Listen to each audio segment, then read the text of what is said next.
रात में ही भोला और उसकी पत्नी घर छोड़कर जंगल की तरफ भाग गए। वहां जंगल में एक मकान बनाकर रहने लगे। घर से खाने पीने का कुछ सामान साथ ले गए थे, जिसे खा पी कर कुछ दिन रहे।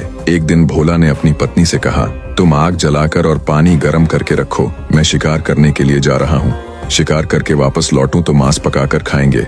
भोला की पत्नी एक पेड़ पर चढ़कर देखने लगी। आग की खोज में उसने देखा एक जगह से धुआं उठ रहा है। धुआं देखते हुए वह आग पाने के लिए उस जगह की ओर चल पड़ी। वहां एक युवक रहता था। देखने में वह बहुत सुंदर था। उसने पुआल में आग लगाई थी, जिससे धुआं निकल रहा था। भोला की पत्नी वहां से आग लेकर घर लौट आई। भोला शिकार लेकर घर पहुंचा। घर में मांस पकाकर दोनों ने खाया। उसके दूसरे दिन सुबह भोला फिर शिकार पर गया। उसकी पत्नी फिर आग लेने के लिए उसी युवक के पास गई और आग लेकर लौटी। इसी तरह रोज भोला शिकार पर जाता तो उसकी पत्नी आग लेने के लिए उस युवक के पास जाती। हर दिन उस युवक के पास जाने से दोनों की मुलाकात होने लगी और दोनों एक दूसरे के प्रेम में पड़ गए। एक दिन भोला की पत्नी से उस युवक ने कहा कि यदि तेरे पति को जान से मार दें तो हम दोनों ब्याह कर लेंगे और एक जगह साथ साथ रहेंगे। उस युवक ने एक उपाय सोचा और भोला की पत्नी को बताया। एक दिन शाम को भोला शिकार लेकर घर पहुंचा। उसी समय उसकी पत्नी घर के एक कोने में लेटकर जोर जोर से रोने लगी।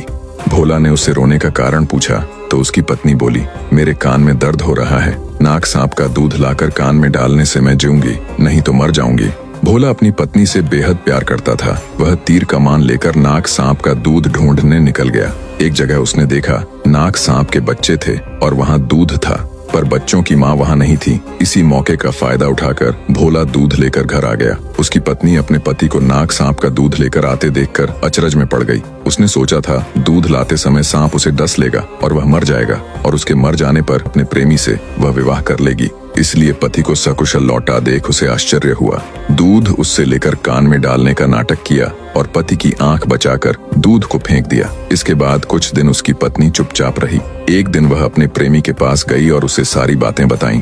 क्या करने पर उसका पति मरेगा, इस बारे में वह युवक सोचने लगा। फिर उससे बोला, अब की बार अपने पति से बाघिन का दूध लाने के लिए कहना। जब वह बाघिन का दूध लेने जाएगा तो बाघिन उसे मारकर खा जाएगी।